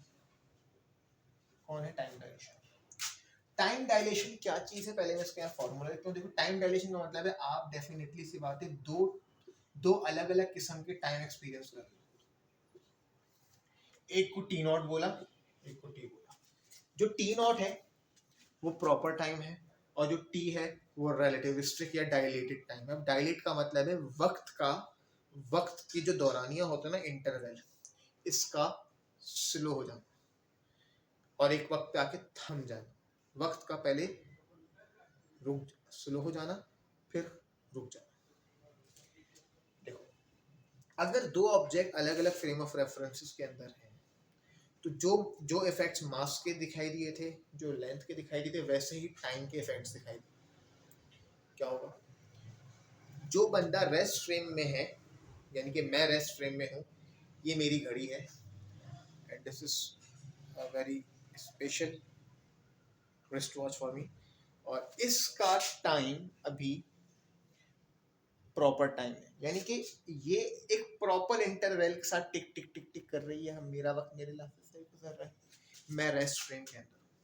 ठीक है, अब मैं देखता हूँ कि आप लोग एक बस में बैठे हो, एक एरोप्लेन में बैठे हो और वो एरोप्लेन 99% या 90% लाइट की स्पीड से ट्रेवल कर रहा है। जब मैं आप लोगों को देखूंगा तो आपका तो एक तो लेंथ कॉन्ट्रैक्ट हुई भी होगी, लेंथ कॉन्ट्रैक्ट होने के साथ साथ आप लोगों का उस फ्रेम ऑफ रेफरेंस का जो टाइम इंटरवल होगा ना, टाइम इंटरवल, यानी मैंने देखा कि आपकी फ्रेम ऑफ रेफरेंस में एक इवेंट शुरू हुआ था इतने बजे और वो खत्म हुआ इतने बजे, और वही इवेंट मेरे फ्रेम ऑफ रेफरेंस में इतने बजे शुरू हुआ और इतने बजे खत्म हुआ। मिसाल के तौर पे मैं लेक्चर दे रहा हूँ, मेरे फ्रेम ऑफ रेफरेंस में मेरा जो मैं इस फ्रेम ऑफ रेफरेंस में हूँ तो मैं यहाँ मौजूद कोई चीज़ ऑब्जर्व नहीं कर रहा। जो आपके फ्रेम ऑफ रेफरेंस में हो रहा है उसको नहीं चल रहा। आपके फ्रेम ऑफ रेफरेंस में एक मूवी चल रही है जो स्टार्ट हुई 1 बजे, ठीक है, और उस जहाज में स्टार्ट करी और वही फिल्म यहाँ मेरे वाले में भी चल रही है, और मुझे पता है कि ये फिल्म जो है ना, ये 2 घंटे की फिल्म है। मुझे पता है कि ये फिल्म जो है ये 2 घंटे की फिल्म है, तो जाहिर सी बात है वहाँ उधर तुमने फिल्म शुरू करी, वो फिल्म मैंने यहाँ शुरू करी। अच्छा अब सुनो, मेरे फ्रेम ऑफ रेफरेंस में मेरी जो ये जो मूवी है ना, ये 2 घंटे में खत्म हो जाएगी, उनकी यानी तुम्हारे फ्रेम ऑफ रेफरेंस में तुम्हारी वो मूवी 2 घंटे में खत्म हो जाएगी। अब हम दोनों को रिलेटिवली क्या लगेगा, मेरे फ्रेम ऑफ रेफरेंस के अकॉर्डिंग मैं तो तुम लोगों को देखूंगा तो मुझे ये फील होगा कि भाई तुम्हारी मूवी 2 घंटे से ज्यादा चली है, और तुम लोगों को ये लगेगा कि जो मेरी फ्रेम ऑफ रेफरेंस में मूवी चल रही है वो 2 घंटे से ज्यादा चली। कैसे? अच्छा, हम दोनों को अपने अपने फ्रेम ऑफ रेफरेंस में, अगर मिसाल के तौर पर हमने 1 बजे स्टार्ट किया ना फिल्म देखना, तो 3 बजे फिल्म खत्म हो गई। मैं देखा यार 3 बज गए, फिल्म खत्म हो गई, उनकी फिल्म अभी तक खत्म ही नहीं हुई, उनकी फिल्म अभी तक खत्म ही नहीं हुई क्योंकि उनकी घड़ी में अभी तक 3 नहीं बजे। तुम्हारी घड़ी में 3 कब बजे? से मेरी घड़ी में 3:30 बज गए या 4 बज गए। अबे भाई मेरी घड़ी में 3:30 4 बजे का समय था, मेरी घड़ी भाग रही और तुम्हारी घड़ी स्लो हुई।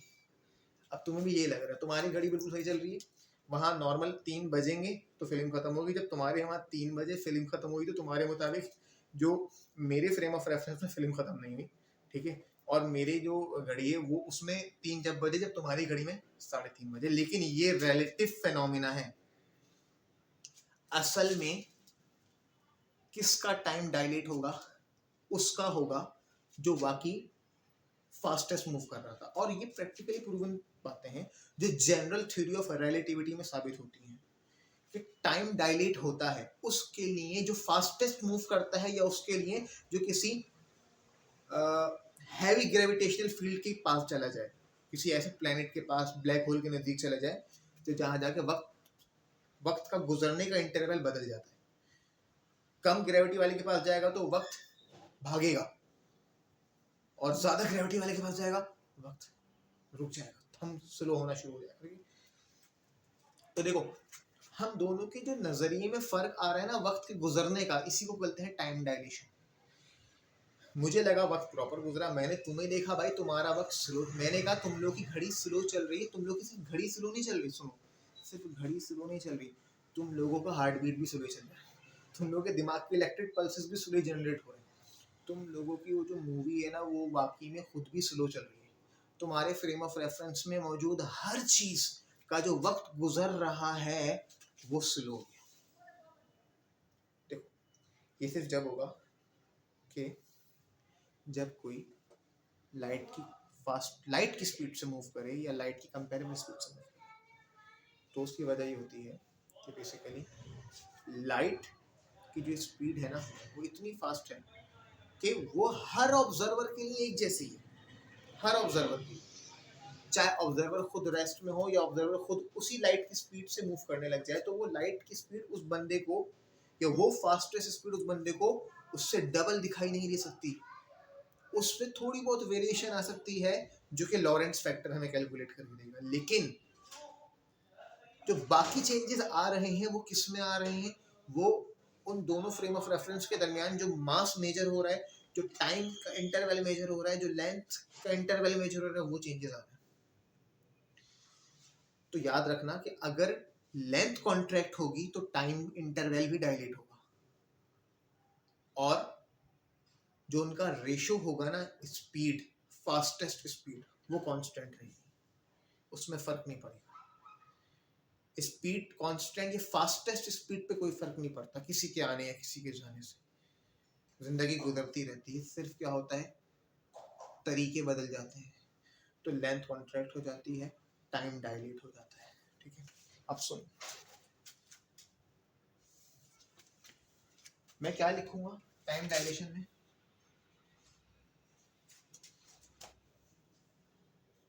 ये आपका रिलेटिविस्टिक टाइम, ये आपका प्रॉपर टाइम, इनके दरमियान इक्वल, और इनके दरमियान फिर रिलेटिविस्टिक फैक्टर आएगा गामा, और इस बार वो गामा कहाँ पर आएगा, इस बार वो गामा ऐसा आएगा डिवाइड, तो इसका मतलब है कि हमारा डेल टी का फॉर्मूला बनेगा del t naught 1 minus v square over c square. अब ये फॉर्मूला किस चीज का है, आई थिंक मैंने शायद इसको थोड़ा गलत कर दिया, मुझे ये दोबारा करना पड़ेगा, सॉरी। टाइम डायलेशन का फॉर्मूला ये होगा del t equal to del t naught, और गामा फैक्टर यहाँ मल्टीप्लाई में आता है, जिस तरह मास के साथ आता है इस तरह जो चीज असल से बढ़ जाएगी ना उसमें वो गामा फैक्टर मल्टीप्लाई में आएगा, तो ये आएगा del t naught divided by root 1 minus v square upon c square. अब याद रखना जो एक्चुअली प्रॉपर टाइम होगा, एक्चुअली प्रॉपर टाइम इंटरवल होगा वो कम से कम होगा, और जो रिलेटिविस्टिक या डायलेटेड टाइम इंटरवल होगा वो ज्यादा से ज्यादा तवील होगा, तवील होगा, तवील होगा। हमें लगेगा कि उस फ्रेम ऑफ रेफरेंस में गुजरने का हर चीज पे गुजरने वाला वक्त स्लो हो गया, हर चीज बहुत स्लो स्लो बढ़ रही है, स्लो स्लो बढ़ रही है, स्लो स्लो बढ़ रही है। आपने कहा कि आपका दोस्त गया स्पेसशिप में, फास्टेस्ट स्पीड से यूनिवर्स को ट्रेवल करके आया, आपके मुताबिक उसकी जो उम्र बढ़ रही है ना वो बहुत स्लो स्लो बढ़ रही है, और ये फैक्ट है, जो वो फास्टेस्ट स्पीड से जा रहा होगा ना तो उसकी जो ग्रोथ होगी ना वो बहुत स्लो रहेगी, और आपकी ग्रोथ नॉर्मल होगी, तो जब वो वापस आएगा वो ये एक्सपेक्ट कर रहा होगा कि आपके साथ भी ये फिनोमेना हो रहा है, और आप उसके साथ एक्सपेक्ट करोगे, बट इन रियल उसके साथ होगा जो फास्टेस्ट मूव कर रहा होगा। तो जब वो और जमीन पर वापस आएगा तो उसकी और आपकी जो एज होगी उसमें फर्क आ जाएगा, क्योंकि आप नॉर्मल, यानी आप जो है ना आपका टाइम नॉर्मल गुजार रहा था, और आपके मुताबिक उसका टाइम स्लो गुजर रहा था, इसका मतलब है उसकी ग्रोथ बहुत स्लो हो रही थी, इसका मतलब है वो बूढ़ा देर से हो रहा था और आप जल्दी बूढ़े हो रहे थे। जब वो जमीन पर वापस आएगा तो उसकी उम्र आपसे कम होगी, आपकी उम्र उससे ज्यादा होगी, यानी ये उस सूरत में कि अगर आप भी 40 साल के हो वो भी 40 साल के, तो जब वो जमीन पर वापस आएगा मिसाल के तौर पर 1 साल बाद, तो आपके लिहाज से 1 साल गुजरा, आप 41 साल के होंगे तो उसके लिहाज से 1 साल नहीं गुजरा होगा, मान लेते हैं 4 महीने गुजरे तो उसकी उम्र होगी 40 साल 4 महीने। This is time dilation because of relativity। अब दो तरह की रिलेटिविटी है, या तो फास्टेस्ट स्पीड यानी स्पेशल थ्योरी, या हाईएस्ट ग्रेविटी या लोएस्ट ग्रेविटी यानी कि जनरल थ्योरी ऑफ रिलेटिविटी। सही है। तो अब क्या है, वक्त का थमना बहुत कॉमन सी बात है। एक चीज और कि आप जब कभी किसी चीज का इंतजार करते हो ना कि यार ये चीज हो जाए, वक्त गुजर नहीं रहा होता, हमें वक्त का स्लो होना वहां फील होता है। और नॉर्मल वक्त तो गुजर रहा होता ना, लेकिन जब हमें किसी चीज का इंतजार होना तो वक्त नहीं गुजर रहा होता, या जब हम चाहते हैं कि वक्त ना गुजरे तो वक्त यूं गुजर जाता है। जब हम किसी खास के साथ बैठे बातें कर रहे हो तो हमारा वक्त ऐसे गुजरता पता नहीं चलता, और जब हम उसी के इंतजार में बैठे हो तो हमारा वक्त गुजरता ही नहीं। दैट्स ह्यूमन साइकोलॉजी, हमारी नफ्सियात है। हमारे लिए वक्त एक ही जैसा गुजर रहा होता है। वक्त के गुजरने का फर्क सिर्फ उन दो फ्रेम ऑफ रेफरेंसेस के लिए है जो रिलेटिव मोशन के अंदर मौजूद है। इसी को टाइम डायलेशन कहते हैं। इसकी अलग डिटेल वीडियो बाद में बनाऊंगा, अभी इस चीज को इतने समझो, ठीक है।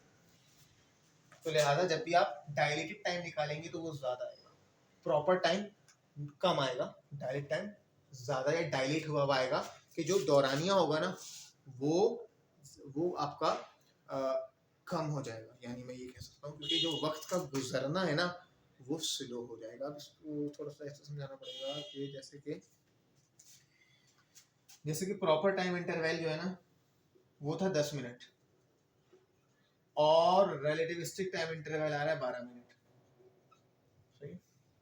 इसका मतलब है जो डिले आ रहा है ना, डिले जो डायलेशन आ रही है वो कितने मिनट की आ रही है, 2 मिनट की। अब इसका मतलब ये नहीं है बिल्कुल भी कि मेरी घड़ी में जो है ना अगर मेरी घड़ी में 10:10 हुए तो तुम्हारी घड़ी में 10:12 हुए, ऐसा नहीं है।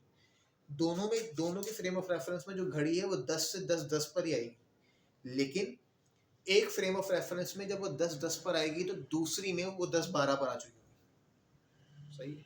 ये फीलिंग आई, यानी कि उसके गुजरने की रफ्तार कुछ ऐसी हो जाएगी कि जैसे सामने वाले फ्रेम ऑफ रेफरेंस में वो घड़ी जो कि 10 से 10:10 पे आनी चाहिए थी वो 10 से 10:10 पे जब आई, जब मेरी घड़ी की सुई 10 से 10:12 पर आ गई। ये कहने का मकसद है मेरा, ठीक है।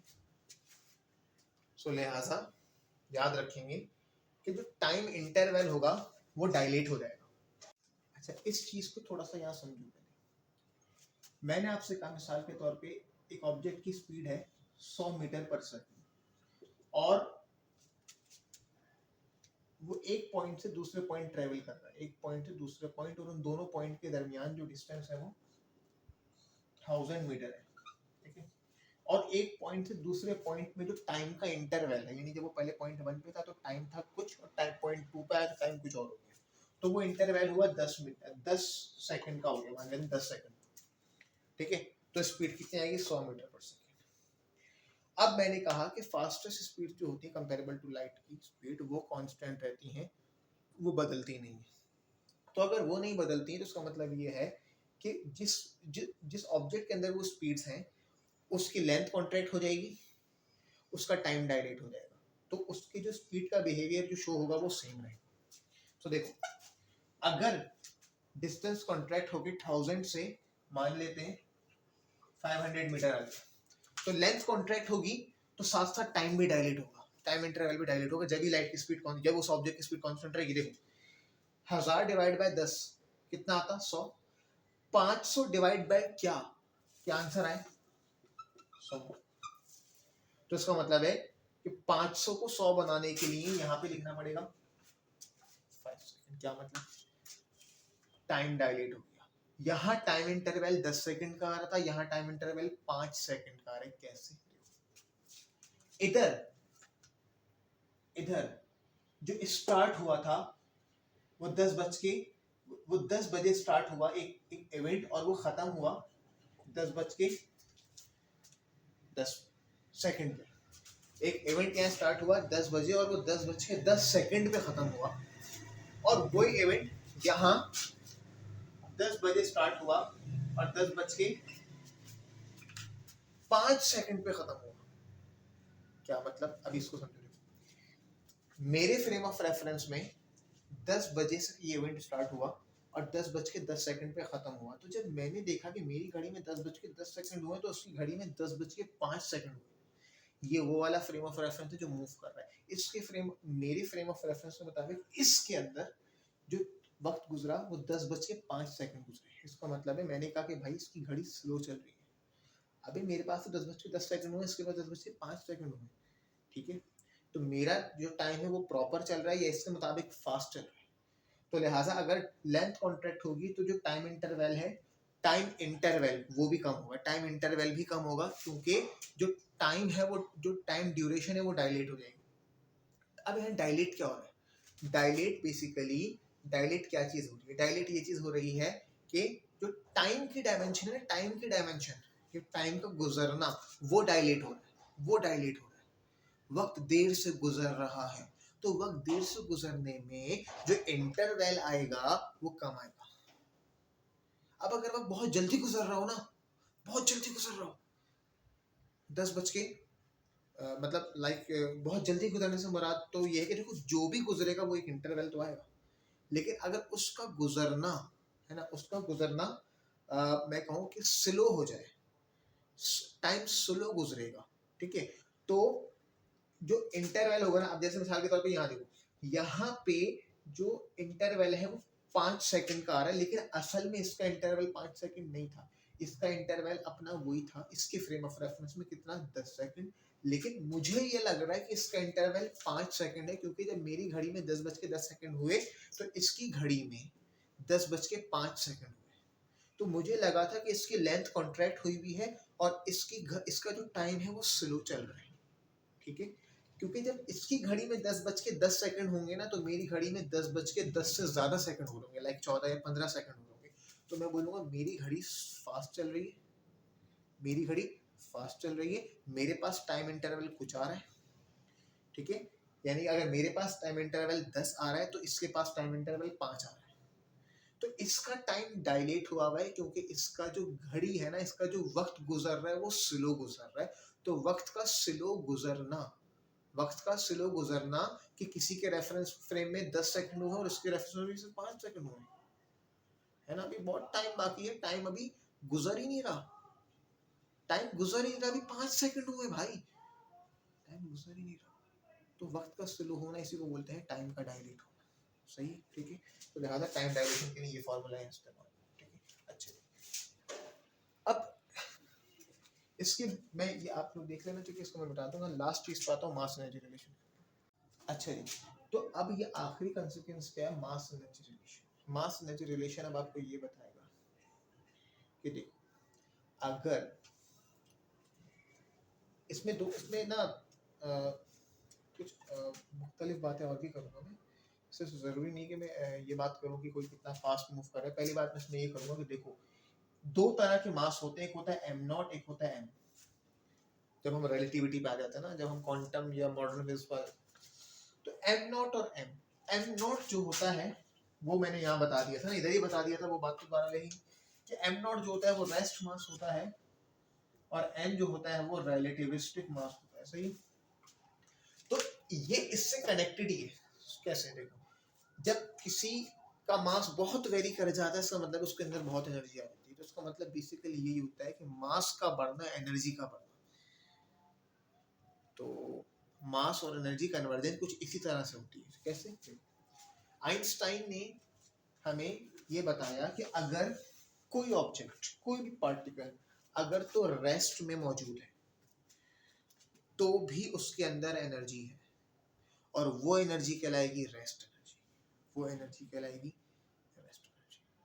मिसाल के तौर पे मेरे हाथ में दो घड़ियां हैं, एक ये घड़ी है और एक ये नहीं घड़ी है। आई मीन टू से, यहाँ पे एक घड़ी है, आप मान लें ये घड़ी चल रही है और ये घड़ी रुकी हुई है। जो घड़ी चल रही है और जो घड़ी रुकी हुई है, दोनों में किस चीज का फर्क है? पहली बात तो ये है कि दोनों में एनर्जी का फर्क है। इसमें एनर्जी आप कह रहे हो है क्योंकि ये घड़ी चल रही है, और ये घड़ी रुकी हुई है, आप बोल रहे हो उसमें एनर्जी नहीं है। तो ऐसा नहीं, इन दोनों में एनर्जी है, इसमें एनर्जी ज्यादा है। इसमें कौन सी एनर्जी है? जो मैं घड़ी नहीं पहना हुआ, मान लो पहना हुआ और वो घड़ी चल नहीं रही, रुकी हुई, तो घड़ी रुकी हुई है तो उसके अंदर कोई मूवमेंट नहीं हो रही, बट फिर भी उसके अंदर एनर्जी है, और वो एनर्जी कहलाती है उसकी रेस्ट एनर्जी, जो उसके मास के कॉरिस्पॉन्डिंग होती है। यानी उसके अंदर जितना मास लगा हुआ है उसके अकॉर्डिंगली कॉरिस्पॉन्डिंगली जितनी एनर्जी होनी चाहिए उसके अंदर है। यानी अगर आप उस मास को कन्वर्ट करो एनर्जी में तो उतनी एनर्जी बन जाएगी। याद रखना, छोटे से मास से बहुत सारी एनर्जी बन सकती है, और बहुत सारी एनर्जी को कन्फाइंड करो तो छोटा सा मास बन सकता है। एनर्जी को मास में कन्वर्ट कर सकते हैं तो बहुत कम मास बनेगा बहुत सारी एनर्जी को इस्तेमाल करके, और छोटे से मास को एनर्जी बना दो तो बहुत सारी एनर्जी बन जाएगी। और वो एनर्जी और मास का कन्वर्जन किस फॉर्मूले से होता है? इस फॉर्मूले से होता है E = mc²। अब और समझते हैं, ये तो बेसिक रिलेशन है। अब इसमें m क्या है? m ये है रिलेटिविस्टिक मास, m है रिलेटिविस्टिक मास। ये बेसिकली, अब इसको देखो, इसको समझो, ये बेसिकली वो मास है कि जब कोई ऑब्जेक्ट फास्टेस्ट स्पीड पे मूव कर रहा है उसका मास वेरी हो गया, वो जो मास वेरी हुआ है वो उसने बेसिकली एनर्जी गेन करी है, वो मास एनर्जी की फॉर्म में ही है। तो वो जो मास वेरी करेगा इसका मतलब उसके अंदर ज्यादा एनर्जी आ जाएगी। और कितनी एनर्जी आ जाएगी? ये एनर्जी आ जाएगी। इसको ऐसे लिखूं अगर मैं, ये जो एनर्जी है ये कौन सी एनर्जी होगी? रिलेटिविस्टिक एनर्जी होगी, या इसको दूसरे लफ्जों में बोलेंगे टोटल एनर्जी। ठीक है भाई, इस फॉर्मूले को मैं ऐसे लिख सकता हूँ, E0 = m0 c²। अगर ऐसे लिखा जाए E0 = m0 c² तो इसका मतलब ये हुआ, मैंने भी बोला कि कोई भी ऑब्जेक्ट अगर रेस्ट में है तो भी उसके अंदर एनर्जी है, और वो उसके रेस्ट मास की वजह से, रेस्ट मास में जो भी उसका मास है उसके कॉरिस्पॉन्डिंग उसमें जितनी एनर्जी मौजूद है वो E0 है। और वो कैसे मिल सकती है? उसके मास को लाइट की स्पीड के स्क्वायर से मल्टीप्लाई कर दो तो जितना बड़ा अमाउंट आएगा उतनी सारी एनर्जी उसके अंदर मौजूद है, कि अगर आप उस मास को टोटली खत्म कर दो तो वो उस एनर्जी की शक्ल में आ जाएगा, उस एनर्जी की शक्ल में आ जाएगा, उससे उतनी एनर्जी पैदा हो सकती है। सही है? ठीक है। तो अगर वही ऑब्जेक्ट जो रेस्ट में था अब अगर वो मूव करने लग जाए नॉर्मल छोटी मोटी स्पीड्स पे तो कोई रिलेटिविस्टिक इफेक्ट नहीं आएगा, और वो कोई बहुत खातिर खा कोई बहुत ज्यादा एनर्जी गेन नहीं करेगा। जो भी एनर्जी गेन करेगा वो अलबत्ता इस एनर्जी में ऐड हो जाएगी और वो उसकी टोटल एनर्जी बनती जाएगी। तो लिहाजा इस एनर्जी से ही ये वाली एनर्जी बनेगी। ये वाली कब बनेगी?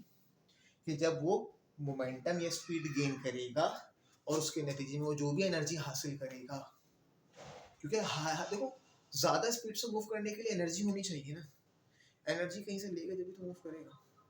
तो उसका मतलब ये कि वो ज़्यादा स्पीड से मूव करेगा तो उसको एनर्जी चाहिए, वो जो एनर्जी उसमें ऐड हो रही है, जो उसकी एनर्जी ज़्यादा आ रही है वही उसकी टोटल एनर्जी। ये रेस्ट एनर्जी है, ये रिलेटिविस्टिक एनर्जी है। तो देखो ये सिर्फ इसलिए था कि अगर कोई रेस्ट मास एनर्जी में कन्वर्ट करोगे तो इतनी एनर्जी देगा, लेकिन ये किस लिए है कि अगर कोई रेस्ट मास ही मूव करने लग जाए तो उसमें कितनी एनर्जी ऐड हो जाएगी, और वो डिपेंड करेगी कि उसका मास रेस्ट मास से कितना रिलेटिविस्टिक हो गया, और उस रिलेटिविस्टिक होने में उसमें कितनी एनर्जी आ गई। Relativistic energy = mc²। Mass energy में कन्वर्ट हो सकता है, एनर्जी मास में कन्वर्ट हो सकती है। याद रखना, थोड़े से मास से बहुत सारी एनर्जी बन सकती है, क्योंकि वो जो थोड़ा सा मास है वो लाइट की स्पीड की इतनी बड़ी वैल्यू के स्क्वायर से मल्टीप्लाई हो रहा है। सही है, बहुत एनर्जी बनाएगा, और बहुत सारी एनर्जी छोटा सा मास बना देगी। याद रखना। तो ये सारे हमारे consequences of special theory of relativity आ गए हैं। अगेन ये सारे कॉन्सिक्वेंसेस रियल लाइफ में नहीं दिखाई देते क्योंकि हम इतनी फास्टेस्ट स्पीड पे मूव नहीं करते, बट प्रैक्टिकली एक मिसाल मैंने आपको दी, म्यून्स का ज़मीन पे आना एक्सपेरिमेंटली प्रूवन है, प्लस हमारे पास जो न्यूक्लियर रिएक्शंस हो रहे हैं उनमें ये सब चीज़ें प्रूवन है, उसमें mass energy relation, length contraction, mass variation सब कुछ प्रूवन है, टाइम डायलेशन तक प्रूवन है। ठीक है, प्लस जो है ये जो LHC लार्ज हैड्रॉन कोलाइडर है, ये जो जितने भी एक्सीलरेटर एक्सपेरिमेंट्स होते हैं इलेक्ट्रॉन को इस्तेमाल करके पॉजिट्रॉन्स का जनरेशन या न्यूट्रिनो वगैरह जितनी भी हमारे क्वांटम वर्ल्ड के पार्टिकल हैं उन पे जितने भी एक्सपेरिमेंट्स हम ये हैड्रॉन कोलाइडर से परफॉर्म करते हैं, वहाँ ये सारे रिलेटिविस्टिक इफेक्ट हमारे प्रूव हो जाते हैं, plus general theory of relativity भी प्रूवन है और स्टिल इस पे वर्क होता है या हो रहा है। सो लिहाजा ये थ्योरी इसी लिहाज से है क्योंकि अभी अभी हम हर कोई इसको इतने आसानी से एक्सेप्ट नहीं कर पा रहे होते। इनके एक्सपेरिमेंट बहुत क्वांटम लेवल पे हो रहे होते हैं, जैसे जैसे वो प्रूफ होते जाते हैं हमारी ये थ्योरी और ठोस होती जाती है। बट अभी तक हम इसको लॉ नहीं बोलते, थ्योरी बोलते हैं। लेकिन ये एक ऐसी ही वाइड थ्योरी है जो लॉ का ही काम कर रही है। काफ़ी चीज़ें या तकरीबन ज़्यादातर चीज़ें हम इससे प्रूव कर चुके हैं, but again there many much more to explore. ठीक है, ओके, तो लिहाजा यहीं तक रखते हैं। अच्छा, ये पूरी वीडियो हमारी होगी consequences of special theory of relativity पर। नेक्स्ट वीडियो में जो आपकी बुक में जितने भी इसके न्यूमेरिकल है मैं वो वीडियो इंशाल्लाह बना के अपलोड करूंगा और फिर हम अगले टॉपिक के ऊपर आएंगे जो कि photon and then black body radiations होगा। और फिलहाल ये इतना ही है, बाकी इसकी जो भी डिटेल वीडियोस वगैरह होंगी इंशाल्लाह के इंडिविजुअली हम हर किसी को देखेंगे, बट वो बाद में देखेंगे इंशाल्लाह। तो जो भी हो, अगर आपको इस चीज़ से कोई भी फ़ायदा हासिल हो सके तो अच्छी बात है। और अगर इसमें कोई भी चीज़ जो फीडबैक के हवाले से हो, जो मुझे इम्प्रूवमेंट करनी चाहिए, या मेरे में कोई या मेरे किसी कॉन्सेप्ट में कोई अगर ऐसी कमी है या कोई बात गलत बताई हो, तो जो भी कोई पॉजिटिव वे में फीडबैक दे सकता है तो उसको देना चाहिए, विल बी अप्रिशिएटेड। और हमें सबको एक दूसरे को प्रमोट करना चाहिए। अगर कहीं कोई गलत हो तो उसको दुरुस्त भी करना चाहिए, लेकिन अगर कोई सही हो तो अप्रिशिएट करना चाहिए। अप्रिशिएट मैं ये बोलूँगा कि कम से कम जो कुछ मैंने मेहनत करता हूँ ये ऑनेस्टी से करता हूँ। तो आप लोग कम से कम अपने फ़ायदे के लिए इसका इस्तेमाल करें, अपनी पेपर की तैयारी करें और ज़्यादा से ज़्यादा तैयारी करके अच्छे मार्क्स हासिल करें। बाय द नेक्स्ट वीडियो अपना ख्याल रखें, दुआ में याद रखें। थैंक यू, अल्लाह हाफ़िज़।